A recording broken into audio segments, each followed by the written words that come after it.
on the face of it, what people saw were tens of thousands of posts being made, memes posting slogans that were very, very close to what the Chinese state, formal propaganda or political communication was.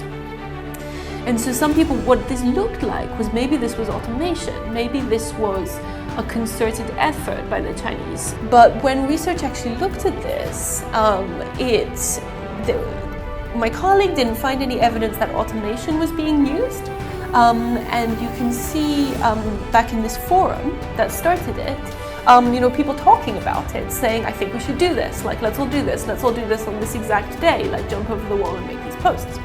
So what it looked like was this was a lot of regular people who were expressing their feelings. And so this is obviously an issue that is much more complicated than automation, than state-directed propaganda.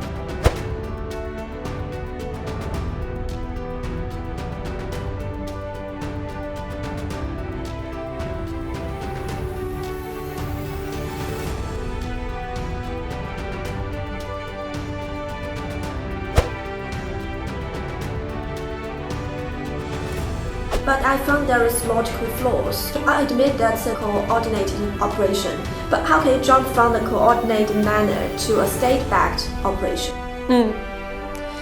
I don't know what their even as a researcher who tries to research Twitter, I will never have as much data. I will always only have like a tiny access to a tiny fraction of the kind of data that Twitter has access to.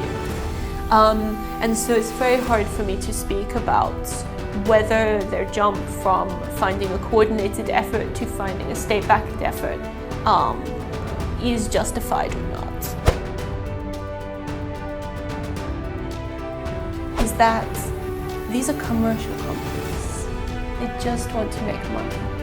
To the extent that they are doing things that have political consequences, it will come out of either a desire to make their users happy, or to make the governments happy that could be responsible for regulating them.